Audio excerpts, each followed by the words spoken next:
कथा ब्रह्मांडनायकाची श्री स्वामी समर्थांची। भाग 9। आता बाळ नरहरी कारंजा नगरीच्या वेशीतून बाहेर पडला। त्याने सरळ वाराणसी म्हणजे हल्लीचे काशी क्षेत्र गाठले। तेथे तपःवाध्याय व ईश्वर प्रणिधान याच्या योगाने शरीरातील सर्व केंद्रे जागृत केली। वय तर फक्त 7 होते। बाळ नरहरी आपल्या प्रज्ञेने व उग्र तपाचरणाने काशीतील सर्व विद्वान व संन्यासी लोकांच्या कुतूहलाचा विषय बनला नाही तर ते नवलच म्हणावे लागले असते। काशीतील संन्यासी वृंदात शृंगेरीच्या आचार्य परंपरेतील एक वृद्ध कृष्णसरस्वती नावाचे इति होते। त्यांच्या मनात येऊ लागले की या ज्ञानी बालकाने लोकोद्धार करण्यासाठी व लोप्त चाललेल्या संन्यासाश्रमाची प्रतिष्ठा पुन्हा प्रस्थापित करण्यासाठी संन्यासाश्रम स्वीकारावा। ही सगळी आपल्या योगीराजांची खेळी होती। महासिद्धांच्या सभेत हिमालयावर योगीराजांनी सर्व सिद्ध तपस्व्यांना सांगितलेच होते की इसवी सन 1378 मध्ये होणाऱ्या त्यांच्या अवतारात ते व्रतस्थ संन्यासी लीराज म्हणून कार्य करतील। त्यामुळे त्यांना पाहून कृष्ण सरस्वतींच्या मनात असा विचार सारखा येणे ही योगीराजांचीच करामत होती। वृद्ध कृष्ण सरस्वती दिनी बाळ नरहरीस बोलवून आपले मनोगत प्रकट केले। नरहरीने त्यास तात्काळ मान्यता दिली। योगीराजांनीच तर अशी नियतीची व्यवस्था केली होती। कृष्ण सरस्वतींनी बाळ नरहरीचे दीक्षोपरांत नाव श्रीनृसिंह सरस्वती असे ठेवले। पुढे याच नावाने योगीराज जगद्विख्यात झाले। श्रीनृसिंह सरस्वतींकडे पाहिल्यावर लोकांस आद्य शंकराचार्यांची आठवण येई। लोकांच्या मनात विश्वास निर्माण झाला। समाजाचे पुनर्जागरण होऊ लागले। काशीतील सर्व लोक श्रीनृसिंह सरस्वतींचे वर्णन ज्ञान, तेज, सौंदर्य, लावण्य व पौरुष यांची अंतिम सीमा असे करू लागले। काशीत थोडे दिवस राहून आश्रम धर्माचे परिपालन केल्यावर आपल्या 7 शिष्यांसहित म्हणजेच बाळकृष्ण, कृष्ण, उपेंद्र, सदानंद, ज्ञानज्योती, सिद्धम माधव यांना बरोबर घेऊन प्रयाग क्षेत्री आले। तत्पूर्वी त्यांनी बद्रीकेदाराचे दर्शन घेऊन पवित्र कैलासाची खडतर परिक्रमा पूर्ण केली। प्रयाग क्षेत्री गंगेत स्नान करून श्रीनृसिंह सरस्वतींनी आपला शिष्य सिद्धसरस्वतीस बोलावून घेतले। श्रीनृसिंह सरस्वती म्हणाले, तुझ्यासाठी मी एक खास काम नेमून ठेवले आहे। माझी संबंध जीवनचरित्र गाथा माझ्या अवतार समाप्तीनंतर तू मी योजून ठेवलेल्या सरस्वती गंगाधरास सांगायची आहे। कारण त्याच्या हातून पुढे निर्माण होणारा श्रीगुरुचरित्र हा ग्रंथ जगातल्या समस्त दत्तसंप्रदायी लोकांना साक्षात माझे अस्तित्व अभय असेल। सिद्ध सरस्वतीस आपल्या गुरूंचे म्हणणे ऐकून अतिशय आनंद झाला। त्याने श्रीनृसिंह सरस्वतींच्या पायावर डोके ठेवून साष्टांग नमस्कार घातला। आता श्रीनृसिंह सरस्वतींनी आपली दक्षिण यात्रा सुरू केली होती। वाटेत मातेस दिलेल्या वचन पूर्तीसाठी कारंजा नगरासही भेट दिली। जवळजवळ 30 वर्षांच्या कालावधीनंतर आईवडील, 4 भाऊ व बहीण रत्नाईस भेटले। सगळ्यांनाच खूप आनंद झाला। बहीण रत्नाईस उपदेश केला की विकार जिंकणे हे विकार टाळण्यापेक्षा महत्त्वाचे आहे। संसार हा सारशून्य नाही, किंबहुना त्यात असणारे सार दुसऱ्या कशातही नाही। संसार कधी टाकायचा नसतो। संसार वाईट नाही परंतु त्याचा चांगला वाईटपणा आपल्या मानसिक अधिष्ठानात आहे। कारंजा नगरीहून श्रीनृसिंह सरस्वती त्र्यंबकेश्वरला आले।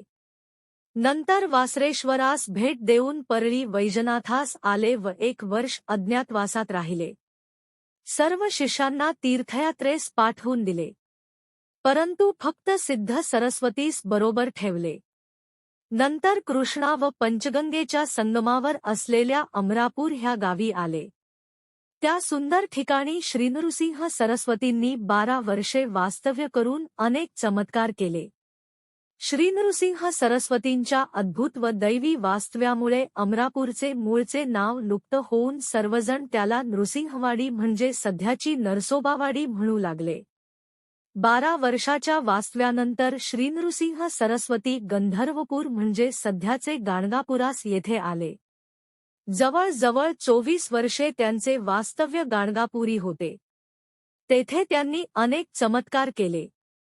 सिद्ध सरस्वती त्यांच्या सर्व लीलांची नोंद ठेवीत असे.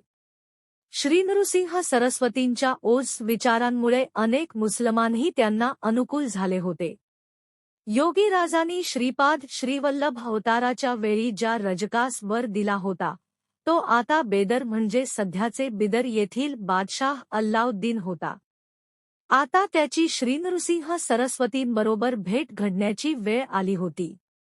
स्फोटविकार झाल्यामुळे तो गाणगापुरास श्रीनृसिंह सरस्वतींच्या दर्शनार्थ आला. श्रीनृसिंह सरस्वतींची नजर पडता क्षणी त्याचा विकार नाहीसा झाला व बादशाह आश्चर्यचकित झाला. त्याने दंडवत प्रणाम केला. श्रीनृसिंह सरस्वतींनी त्याच्या डोक्यावर हात ठेवून त्यास पूर्वजन्मीच्या रजकाचे स्मरण करून दिले. त्या जन्मात योगीराजांनी श्रीपाद श्रीवल्लभांच्या रूपात दिलेले वचनही सांगितले. बादशहाने श्रीनृसिंह सरस्वतींना हत्तीवर अंबारीत बसवून अत्यंत आदराने आपले राज्य बिदर पाहण्यास नेले. इसवी सन 1459 उजाडले होते. आता श्रीनृसिंह सरस्वतींचे वय 81 वर्षे होते. ते अधिकाधिकच अंतर्मुख होत चालले होते. योगीराजांच्या या अवतार समाप्तीची वेळ जवळ आली होती. श्रीनृसिंह सरस्वतींनी आपला मनोदय सर्वांस सांगितला व श्रीशैल पर्वताकडे प्रयाण केले. प्रचंड जन समुदाय जमला.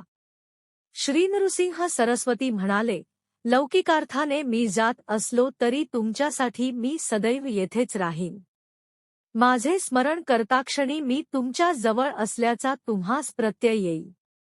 या गाणगापुरातील प्रत्येक अणुरेणूत तुम्हाला माझे अस्तित्व जाणवेल.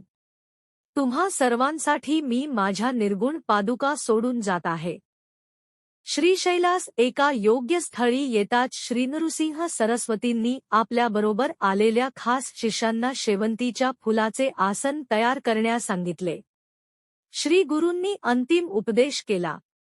देहाच्या उखळात मनाच्या मुसळाने विवेकाचे तांदूळ कांडा.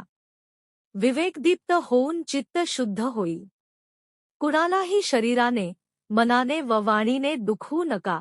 शेवंतीच्या बनवलेल्या आसनावर श्रीनृसिंह सरस्वती बसले व त्यांच्या सूचनेनुसार ते आसन गंगेत सोडण्यात आले. योगीराज परब्रह्माचा श्रीनृसिंह सरस्वती अवतार गंगेच्या लाटांवर तरंगत कर्दळीवनाकडे सरकू लागला. चारही शिष्य दूरवर अस्पष्ट होणाऱ्या आपल्या गुरूंच्या आकृतीस डोळे भरभरून पाहत होते. तेवढ्यात श्रीनृसिंह सरस्वतींनी सांगितल्याप्रमाणे गंगेतून 4 शेवंतीची फुले तरंगत त्यांचे जवळ आली. चौघा शिष्यांनी ती काढून घेतली. चौघांच्या नयनातून अश्रू हातातील शेवंतीच्या फुलावर टपकले आणि आश्चर्य. त्या प्रसाद पुष्पातून त्या शिष्यांच्या कानावर त्रिवार श्री गुरुदेव दत्त, श्री गुरुदेव दत्त, श्री गुरुदेव दत्त असा जयघोष आला. क्रमशः. माझा व्हिडिओ आवडला असल्यास लाईक करा, शेअर करा आणि चॅनलला सबस्क्राईब करा. नवीन अपडेट्ससाठी बेल आयकॉन दाबा. व्हिडिओ कसा वाटला ते कमेंटमध्ये नक्की कळवा. माझे व्हिडिओ रोज पहा आणि भक्तिरसात सहभागी व्हा. आपल्या प्रेम आणि समर्थनाबद्दल मनःपूर्वक धन्यवाद. श्री स्वामी समर्थ.